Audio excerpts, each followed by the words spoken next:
ఈ సమయంలో పరిశుద్ధ గ్రంథాన్ని కొన్ని నిమిషాలు పరిశీలన చేద్దాం.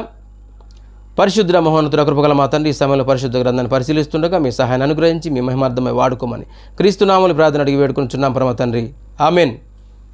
ప్రియమైన వారలారా, క్రీస్తునామములో మీ అందరికీ శుభవందనాలు. మనందరి తండ్రి అయిన దేవునికి స్తోత్రములు. ఈ దినాన ఈ సమయంలో మనం పరిశుద్ధ గ్రంథాన్ని దేవుడు శోధకుడా పరిశోధకుడా అనేటువంటి అంశం గురించి పరిశీలన చేస్తూ ముందుకెళ్దాం. ఈ భూప్రపంచంలో చాలామంది అసత్యాన్ని ప్రకటించేటువంటి వాళ్ళు బైబిల్ ఎలా రాయబడిందో కూడా తెలియని అయోమయం పరిస్థితి. అందుకన్నాడు పేతురు గారు, ఒకడు తన ఊహను బట్టి చెప్పుట వలన లేఖనములలో ఏ ప్రవచనమును పుట్టదని మొదట గ్రహించాలి. ఇలా శరీర సంబంధంగా ఆలోచించుకుంటూ ఊహించుకుంటూ రాసింది కాదని మొదట గ్రహించాలంటూ ఉంటాడు. తర్వాత 21వ వచనం 20 చూసాం. 21 ఏలయనగా ఎలా రాయబడిందంటే, ప్రవచనం ఎప్పుడునూ మనుషుని ఇచ్చిన బట్టి కలుగులేదు, కానీ మనుషులు పరిశుద్ధాత్మ వలన ప్రేరేపించబడిన వారే దేవుని మూలముగా పలికినవే లేఖనాలు. అలా రాయబడింది బైబిల్. కాబట్టి ప్రియమైన వారలారా, బైబిల్లో ఒక సంగతి మరొక సంగతిని విభేదించినట్టుగా కనబడేటువంటి పరిస్థితిని బట్టి మరి బైబిల్లో ఉన్న విషయాలను ప్రతిరోజు చదువుకుంటూ సర్వసత్యాన్ని గ్రహించి ఆ ప్రకారంగా వాక్యాన్ని అనుసరిస్తూ ముందు కొనసాగినట్లయితే వారికి అర్థమవుతుంది. అయితే మరొక విషయాన్ని మనం పరిశీలన చేసినట్లయితే చాలామంది కూడా బైబిల్ను అప్పుడప్పుడు అక్కడక్కడ చదువుతూ ఉంటారు. వీళ్ళకి వీలు కుదిరినప్పుడు అప్పుడప్పుడు అక్కడక్కడ చదువుతూ ఉంటారు. ఇలా చదవటం మూలాన బైబిల్ అర్థమవుతుందండి? అర్థం కానే కాదు. ఎందుకంటే ఒక సంగతిని మరొక సంగతిని విభేదించినట్టుగా కనబడుతుంది అనేటువంటి దాని గురించి మనం పరిశీలన చేసినట్లయితే కాలానుగుణంగా వాక్యంలో మార్పులు వచ్చాయి. కాలాన్ని బట్టి వాక్యంలో మార్పులు వచ్చాయి. కాబట్టి కాలానుగుణంగా మారుతూ వచ్చిన వాక్యాన్ని మనం ఏం చేయాలంటే పరిశీలన చేయాలి. ఆత్మచేత రాయించబడిన సంగతులను ఆత్మచేత రాయించబడిన సంగతులతో సరిచూచుతూ మనం ముందుకి కొనసాగాల్సిన అవసరం ఉంది. అలా వెళ్ళినప్పుడు వాక్యమైనటువంటి సర్వసత్యము గ్రహించడానికి వీలవుతుంది. అయితే ఒకదానికి మరొకటి విభేదించినట్టుగా ఉండే కొన్ని వచనాలను మనము ఇప్పుడు పరిశీలన చేద్దాం. అపోస్తలుడైన పౌలు ఎబ్రీ సంఘానికి రాసిన లేఖలో 11వ అధ్యాయం 17 నుంచి 19 వరకు చూద్దాం. అబ్రహాము శోధింపబడి విశ్వాసమును బట్టి ఇస్సాకును బలిగా అర్పించెను. ఎవడ వాగ్దానములు సంతోషముతో అంగీకరించెనో ఇస్సాకు వలననైనది నీ సంతానమనబడును అని ఎవనితో చెప్పబడినో ఆ అబ్రహాము మృతులను సైతము లేపుటకు దేవుడు శక్తిమంతుడని ఎంచిన వాడే తన ఏకకుమారుని అర్పించి ఉపమాన రూపముగా అతన్ని మృతులలో నుండి మరలా పొందెను అంటాడు. ఇక్కడ మనకు కావాల్సిన విషయం ఏంటి అంటే ఫ్రమ్ ది బిగినింగ్లో మొదట్లో అంటాడు అబ్రహాము శోధింపబడి. ఇక్కడ ఏమని కనబడుతుంది? దేవుడు అబ్రహామును శోధించినట్టుగా కనబడుతుంది. సరే, అయితే ఇక్కడ మనకు అర్థమయ్యింది ఏంటి అంటే దేవుడు అబ్రహామును శోధించాడనే మాట మనకు అర్థమవుతుంది. ఇక్కడ శోధించినట్టు కనబడుతుంది. అయితే మనం చేయాల్సింది ఏంటంటే ఈ ఒక్క మాటను పట్టుకుని ఇదే కరెక్ట్ అనడానికి వీల్లేదు. దీనికి సంబంధించిన మాటలు ఇంకా బైబిల్లో మనము పరిశీలన చేయాల్సిన అవసరము ఉంది. అయితే ఒక మాటను మనం పరిశీలన చేసినట్లయితే దేవుడు కీడు విషయమై శోధింప నేరడు అంటాడు. దేవుడు కీడు విషయమై శోధింప నేరడు అంటాడు. ఆయన ఎవనిని శోధింపడు. ఎవడైనను శోధింపబడినప్పుడు నేను దేవుని చేత శోధింపబడుచున్నానని చెప్పకూడదంటాడు. ఆయన ఎవరిని శోధింపడు అన్న తర్వాత అంటాడు గనుక ఎవడైనను క్లారిటీ ఇచ్చాడు ముందే. ఆయన ఎవరిని శోధింపడు అంటాడు, ముందే చెప్పాడు అన్నమాట. తర్వాత గనుక ఎవడైనను శోధింపబడినప్పుడు నేను దేవుని చేత శోధింపబడుచున్నాను అనకూడదు అంటాడు. ఆ మాట యాకోబు గారు పత్రిక రాస్తూ మాట్లాడుతున్నాడు. 1వ అధ్యాయం 13 మాట కనబడుతుంది. దేవుడు కీడు విషయమై శోధింప నేరడు, ఆయన ఎవరిని శోధింపడు అనే మాట ఇక్కడ చెప్తున్నాడు. ఇక్కడ మనకు అర్థమైంది ఏంటి అంటే దేవుడు ఎవరిని శోధింపడు అనేటువంటి విషయాన్ని సంగతిని వివరంగా పరిశుద్ధాత్మ ద్వారా మరి రాసిన పత్రికలో యాకోబు గారి మాటని చెప్తున్నాడు. దేవుడు ఎవరిని కూడా శోధింపడు అనే మాట ఇక్కడ చెప్తున్నాడు. అబ్రహాం గారి విషయంలో, మరి హెబ్రీ సంఘానికి రాసిన విషయంలో పౌలు గారు చెప్పిన సంగతులు అబ్రహాం గారిని దేవుడు శోధించాడనే విధంగా అక్కడ ఉన్న మాటను మనం చూసాం. అలాగే దేవుడు అబ్రహామును శోధించాడా లేదా, లేక పరిశోధించాడా? అలాగే దేవుడు శోధించాడు అనేటువంటి కొన్ని మాటలు కనబడతా ఉంటాయి మనకి. ఆ విషయాలు కూడా కొన్ని మాటలు మనం చూద్దాం.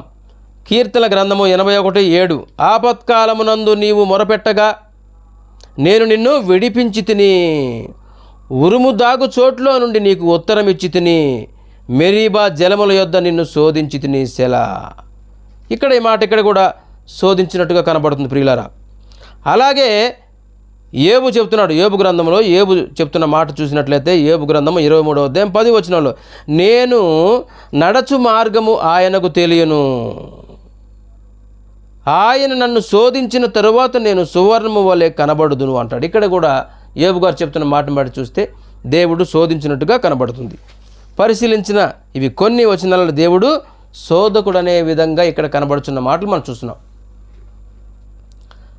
కాబట్టి మనకు విషయాన్ని పరిశీలన చేయాలి. ఏంటి అంటే, దేవుడు శోధకుడా, దేవుడు ఎలాంటి వాడు అని పరిశీలన చేసినట్లయితే ఆ మాటలు మనం చూద్దాం.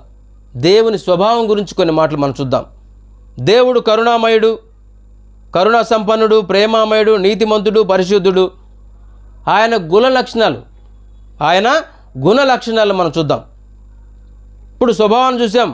కరుణామయుడు, కరుణా సంపన్నుడు, ప్రేమామయుడు, నీతిమంతుడు, పరిశుద్ధుడు. అలాగే ఆయన గుణ లక్షణాలను మనం పరిశీలన చేసినట్లయితే ప్రేమ, మంచితనము, వినయము, విధేయత, సాత్వికము, దయాళత్వము, దీర్ఘశాంతము ఆయన గుణ లక్షణాలు అనేటువంటి విషయం గురించి మనం పరిశీలన చేశాం. అలాగే అపవాది గురించి మనం చూద్దాం. అపవాది గుణ లక్షణాలు మనం పరిశీలన చేద్దాం. దుర్బోధకుడు, ఎరచూపువాడు, మనసును ఆకర్షించేవాడు, మరులు కొలిపేవాడు, దుష్కార్యములకు పురికొల్పేవాడు, దుష్కార్యములకు ప్రేరేపించేవాడు, దుర్బుద్ధిని కలుగజేసేవాడు. మరి దేవుని గుణ లక్షణాలు, దేవుని స్వభావం ఎటువంటిది అంటే మంచిది.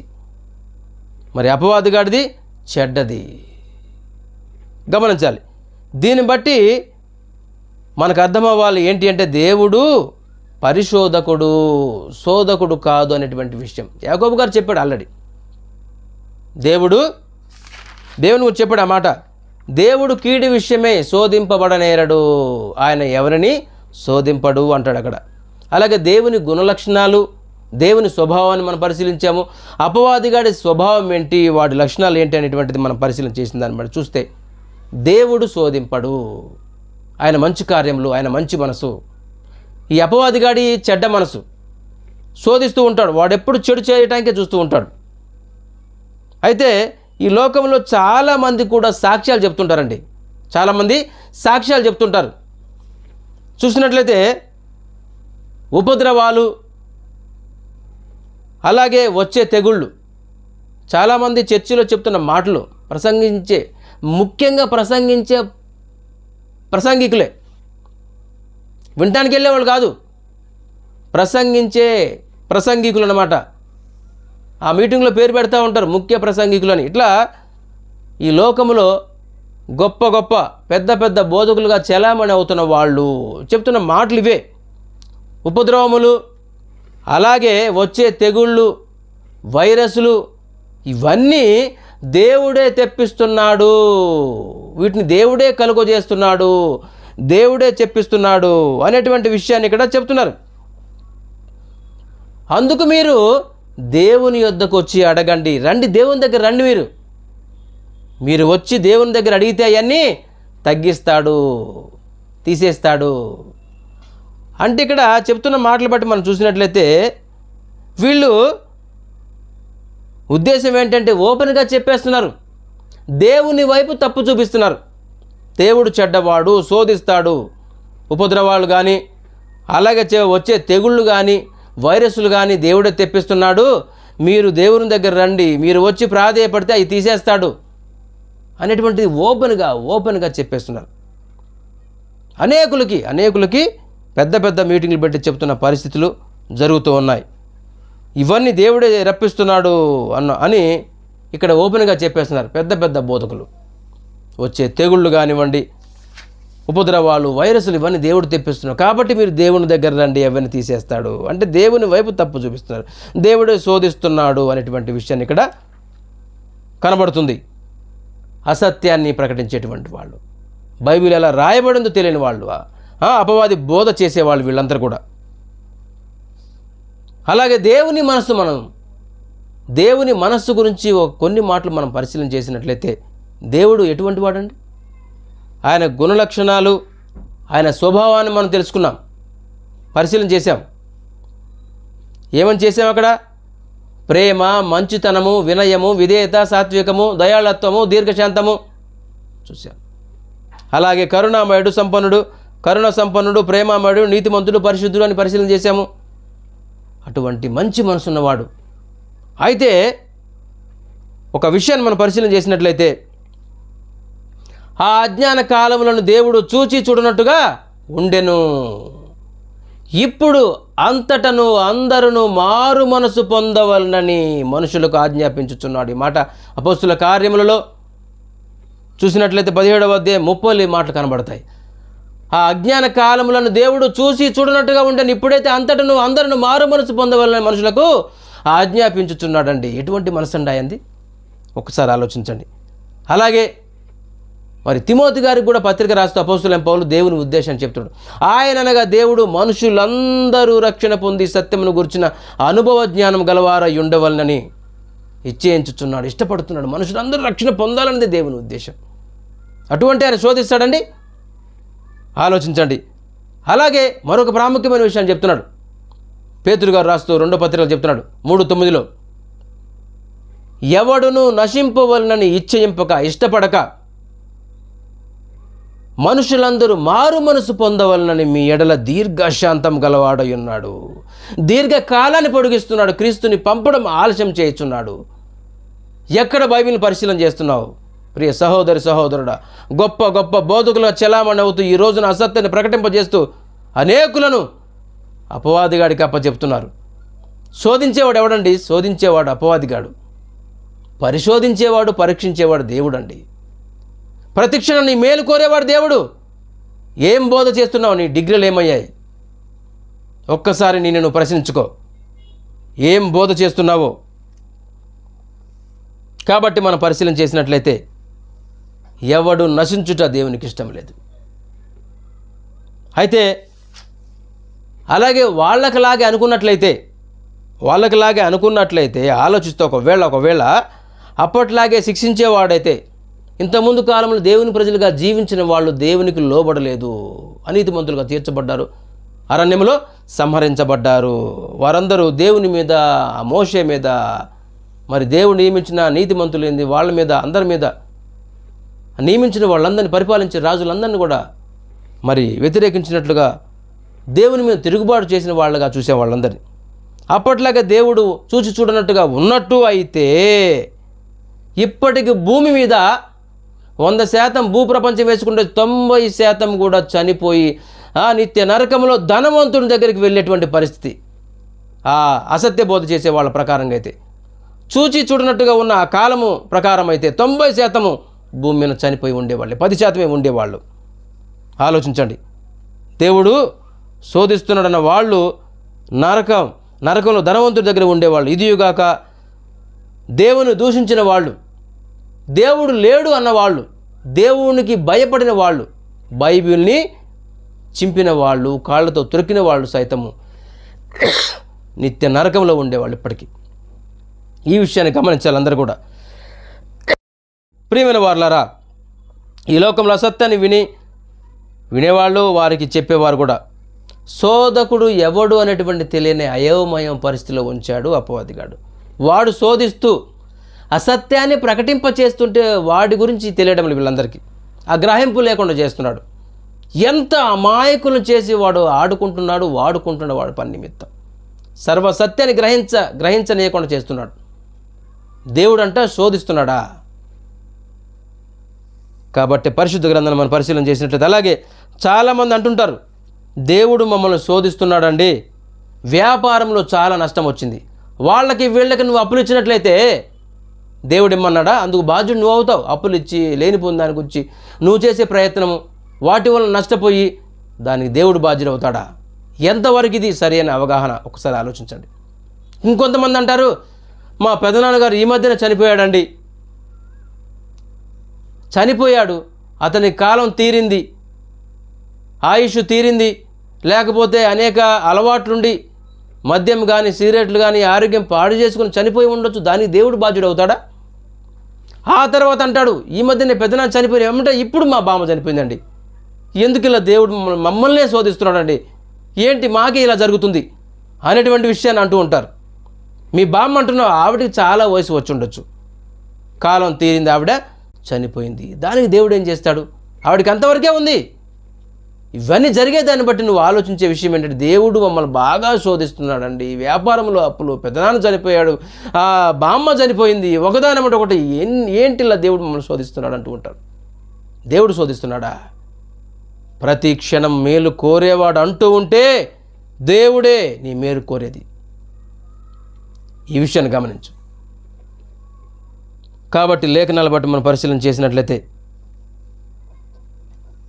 దేవుణ్ణి తప్పుగా అర్థం చేసుకుంటున్నారు, లేఖనాలు తప్పుగా బోధిస్తున్నారు, అర్థం చేసుకుంటున్నారు. ఈ లోకంలో అప్పిచ్చి నష్టపోమని దేవుడు చెప్పాడా? అనేకులకు అప్పిచ్చి నష్టపోమన్నాడా? అప్పులు చేయమని దేవుడు చెప్పాడా? ఇవన్నీ శోధనలు దేవుని వల్ల వస్తున్నాయా? దేవుడు చెప్పాడా? ఎంతవరకు ఇది సరి అయిన అవగాహన ఆలోచించండి. అలాగే కనుక శోధించేవాడు ఎవడు అంటే అపవాదిగాడనే మనం గ్రహించాల్సిన అవసరం ఎంతైనా ఉంది ప్రియులారా, ఆలోచించండి. అలాగే అపవాది చేత శోధింపబడిన వాళ్ళ గురించి మనం పరిశీలన చేసినట్లయితే మొదటి శతాబ్ద కాలంలో యేసు ప్రభు వారిని అపవాదిగాడు శోధించిన మాట మనం ఇప్పుడు చూద్దాం. మత్తయి సువార్త 4వ అధ్యాయము 3 నుంచి చూసినట్లయితే 7 వరకు కనబడతాయి. ఆ శోధకుడు మొదట్లో చెప్తున్నాడు ఇక్కడ, ఆ శోధకుడు ఆయన యొద్దకు వచ్చి, నీవు దేవుని కుమారుడు అయితే ఈ రాళ్ళు రొట్టె లగునట్లు ఆజ్ఞాపించుమనను. అందుకు ఆయన, మనుషుడు రొట్టె వల్ల మాత్రం కాదు కానీ దేవుని నోటి నుండి వచ్చి ప్రతి మాట వలన జీవించును అని వ్రాయబడి ఉన్నదనను. అంతటా అపవాది పరిశుద్ధ పట్టణమునకు ఆయనను తీసుకొని పోయి దేవాలయ శిఖరమున ఆయనను నిలువబెట్టి, నీవు దేవుని కుమారుడు అయితే క్రిందికి దుముకుము, ఆయన నిన్ను గూర్చి తన దూతలకు ఆజ్ఞాపించును, నీ పాదం ఎప్పుడైనను రాతికి తగలకుండా వారు నిన్ను చేతులతో ఎత్తుకొందురు అని వ్రాయబడి ఉన్నదని ఆయనతో చెప్పాను. అందుకు యేసు, ప్రభువైన నీ దేవుని నీవు శోధింపవలదని, ఇక్కడ కూడా శోధింపవలదని మాట వచ్చింది చూడండి. ప్రభువైన నీ దేవుని నీవు శోధింపవలదని మరి ఒక చోట వ్రాయబడి ఉన్నదని వానితో చెప్పాను. పరిశీలించాలి. పరిశుద్ధ గ్రంథాన్ని ఏం చేయాలి? పరిశీలన చేయాల్సిన అవసరం ఎంతైనా ఉంది. పరిశీలన చేయకపోతే కాదు, లేకపోతే ఒక సంగతి మరొక సంగతిని విభేదించినట్టుగానే కనబడుతూ ఉంటుంది. మరి చెప్పుకునే అంశం ఏంటి అంటే, దేవుడు శోధకుడా పరిశోధకుడా? దేవుడు శోధకుడు కానే కాదు, శోధించేవాడు అపవాది. ఇది గమనించాల్సిన అవసరం ఎంతైనా ఉంది. అలాగే మరొక మాటలో కూడా అపోస్తలుడైన పౌలు తెస్సలోనిక సంఘానికి మొదటి లేఖ రాస్తూ మాట్లాడుతున్న 3వ అధ్యాయం 5లో, ఇందుచేత నేనును ఇకను సహింపజాలక శోధకుడు అన్నాడు ఇక్కడ. శోధకుడు మిమ్మును ఒకవేళ శోధించనేమో అనియు, మా ప్రయాసము వ్యర్థమైపోయేనేమో అనియు మీ విశ్వాసమును తెలుసుకొనవలనని అతని పంపితిమి అంటాడు. అలాగే మత్తయి సువార్త 6:13లో కూడా మమ్మును శోధనలోకి ఇక్కడ యేసుప్రభు వారు శిష్యులకు ప్రార్థన నేర్పాడు. యేసు మేము తండ్రికి ప్రార్థన చేయాలంటే ఎలాగంటే అప్పటికప్పుడు ఒక ప్రార్థన నేర్పాడు. తండ్రికి ప్రార్థన చేయాలంటే అప్పుడున్న పరిస్థితుల్లో మొదటి శతాబ్ద కాలంలో శిష్యులు చెప్పాడు. అప్పుడు వాళ్ళు ప్రార్థన చేస్తూ ఏమంటున్నారో ఇక్కడ చూడండి. మత్తయి సువార్త 6వ అధ్యాయం 13వ వచనం, మమ్మును శోధనలోనికి తేక దుష్టుని నుండి, ఎవరి నుండి?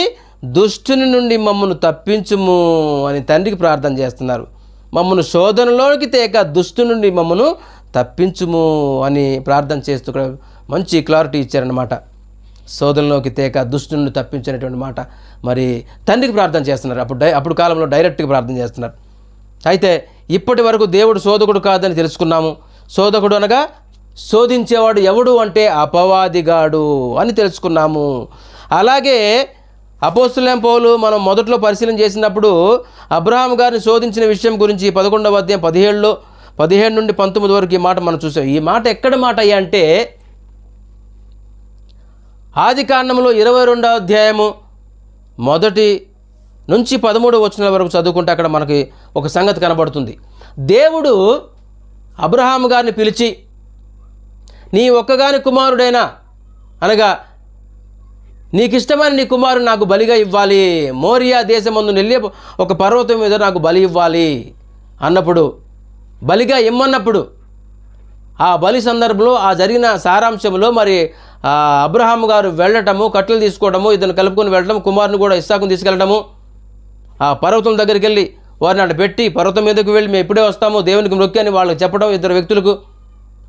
ఆడికి వెళ్ళిన తర్వాత దారి మధ్యలో కూడా మరి ఇస్సాకు అడగటము, కట్టెలు ఇవన్నీ ఉన్నాయి కానీ తండ్రి మరి బలి ఇవ్వటానికి మేకపిల్ల లేదు, గొర్రెపిల్ల లేదు అన్నప్పుడు, అది దేవుడే చూసుకుంటాడు అన్నప్పుడు, యెహోవా చూసుకుంటాడు అన్నప్పుడు, ఆ తర్వాత తీసుకెళ్ళి ఆ కుమారుని కట్టెల మీద పెట్టినప్పుడు మరి ఆయన్ని వధించుటకు అబ్రహాము కుమారుని వధించుటకు చేయి చాపి కత్తి ఎత్తుకొనగా పరలోకం నుండి దూత, దేవుని దూత పరలోకం నుండి అబ్రహామా అబ్రహామా అని పిలిచినప్పుడు, చిత్తం ప్రభు అన్నప్పుడు అప్పుడు చెప్తాడు, అతన్ని ఏమి చేయకము, అతని మీద చేయి వేయకము అని మాట్లాడుతూ ఒక సంభాషణ జరుగుద్ది అక్కడ. నీవు దేవుని వలన భయం గలవాడవని, నువ్వు నీకు ఒక్కడే ఉన్న కుమారుని ఇచ్చుటకు వెన్నుతీయలే కనుక నువ్వు దేవుని ఎడల నువ్వు భయభక్తులు గలవాడవని దీన్ని బట్టి నాకు కనబడుచున్నది అంటాడు. ఆ సంభాషణలో ఆ జరిగిన సారాంశంలో మనం పరిశీలన చేసినట్లయితే అక్కడ ఈ శోధన గురించి ఒక మాట వస్తుంది. అక్కడ శోధించాడా పరిశోధించాడనే మాట గురించి మనకు చాలా క్లుప్తంగా వివరంగా ఉంటుంది. ఆదికాండం 22వ అధ్యాయంలో 1 నుంచి 13 వరకు, ఆ సంగతులు జరిగిన తరువాత దేవుడు అబ్రహామును పరిశోధించెను. ఎక్కడుందండి? ఎబ్రీ గ్రంథకర్త చెప్పిన దగ్గర ప్రింట్ తప్పుపడింది. అక్కడ దేవుడు శోధించడు. చాలా వరకు మనం పరిశీలన చేశాం. మరి ఫ్రమ్ ది బిగినింగ్లో 22వ అధ్యాయం ఆదికాండంలో 1 నుంచి 13 వరకు చదువుతుంటే మొదటి 2 లైన్లో మాట కనబడుతుంది. అక్కడ ఆ సంగతులు జరిగిన తరువాత దేవుడు అబ్రహామును పరిశోధించను. ఎట్టనగా ఆయన అబ్రహామును పిలవడం, ఇస్సాకును బలిగా ఇమ్మనడం ఇక్కడ చాలా స్పష్టంగా కనబడుతూ ఉంటుంది. పరిశోధించాడంతే, పరిశోధించను, పరీక్షిస్తాడు దేవుడు అంతే, శోధించడు అనే విషయం మనం అక్కడ చాలా వివరంగా కనబడుతుంది ప్రియులారా. అలాగే మనం పరిశీలన చేసినట్లయితే ఎంతోమంది శోధనలో ఉరిలో పడ్డప్పుడు ఇవన్నీ దేవుని వల్ల వస్తున్నాయి అనేటువంటి ఆ భ్రమలో ఉండిపోతున్నారు. దేవుని యొద్దకు వచ్చి సత్యం అనుసరించి జీవిస్తే అప్పుడు అపవాది వారి యొద్ద నుండి వెళ్ళిపోతాడు. కాబట్టి శోధనలు ఎందుకు పడుతున్నారంటే తమ స్వకీయమైన దురాశల చేత శోధనలు పడతారు. ఎందుకు పడతారండి? శోధనలు పడి అన్ని కష్టాలు లేనిపోనివి షాపులకు వెళ్ళి కొని తెచ్చుకున్నట్టు కొనుక్కుంటూ ఉంటారు. నిన్ను అప్పు ఎవడేమన్నాడు, అప్పు ఎవడు తెచ్చుకోమన్నాడు, ఇంకా అనేకమైన కొని తెచ్చుకునేది నువ్వు. ఎవరు చనిపోయినా కానీ, ఒకళ్ళమంటే ఒకళ్ళు చనిపోయినా కానీ ఇవన్నీ దేవుడు శోధిస్తున్నాడు. వ్యాపారంలో నష్టం వచ్చింది, మా పెదనాన్న చనిపోయాడు, ఇప్పుడు మా బామ్మ కూడా చనిపోయింది అనేటువంటి మాట్లాడుతూ ఉంటారు. ఒకదాని అమ్మటే ప్రాబ్లమ్స్ వచ్చి దాన్ని బట్టి ఎందుకు ఇలా మమ్మల్ని దేవుడు శోధిస్తున్నాడు, ఎందుకు మాకే ఇలా జరుగుతుంది అనేటువంటి మాట్లాడుతూ ఉంటారు. దేవుడు పరీక్షిస్తాడు, పరిశోధిస్తాడు అంతే. దేవుడు ఎప్పుడు శోధించడు. అయితే చూసినట్లయితే చాలా క్లారిటీగా మనం పరిశీలన చేసినట్లయితే ప్రతి వాడును తన స్వకీయమైన దురాశ చేత ఈడవబడి మరులు కొలపబడిన వాడై ఏమవుతారు? మరులు కొలపబడిన వాడై శోధింపబడును అంటాడు. యాకోబు గారు పత్రిక రాస్తూ 1వ అధ్యాయం 14-15 మాట చెప్తున్నాడు. ప్రతి వాడును తన స్వకీయమైన దురాశ చేత ఈడవబడి మరులు కొలపబడిన వాడే శోధింపబడును అంటాడు. చాలా క్లారిటీగా చెప్పాడు ఇక్కడ. అర్థమవుతుందండి? ఈ వీడియో చూస్తున్న ప్రియ సహోదరులారా చూడండి ఏమని చెబుతున్నా ఇక్కడ. ప్రతి వాడును ఎలా శోధనలో పడతారు? ప్రతి వాడును తన స్వకీయమైన దురాశ చేత ఈడవబడి మరులు కొలపబడిన వాడే శోధింపబడును అంటాడు. యాకోబు రాసిన పత్రిక 1వ అధ్యాయం 14-15 మాట కనబడుతుంది. అలాగే అవ్వ ఆదాములు కూడా శోధింపబడ్డారు. ఎవరు శోధించారు? దేవుడా? అపవాది శోధించాడు. దేవుడు ఆజ్ఞ ఇచ్చాడు, ఆజ్ఞను అతిక్రమించారు. అపవాది గడు ఎంటర్ అయిపోయి దేవుడు ఇలా అన్నాడా పలాని మంచి చెట్లు తెలివినిచ్చు వృక్ష ఫలాలు తినొద్దన్నాడా, అవి తింటే మీరు దూతల వల్ల అవుతారు, మీ కళ్ళు తెరవబడతాయి అన్నప్పుడు ఇమ్మీడియట్లుగా హవ్వలో స్పందన వచ్చేసింది, ఇమ్మీడియట్లుగా కనెక్ట్ అయిపోయింది. ఆమె తిని ఆదాము గారికి ఇచ్చేసింది. అలా వాళ్ళు అక్కడ శోధించాడు. ఎవడు అంటే శోధకుడు, శోధకుడు, శోధకుడు, అపవాదిగాడు, అపవాదిగాడు, అపవాదిగాడు. దేవుడు పరిశోధిస్తాడు. కాబట్టి బైబిల్ పరిశీలించండి.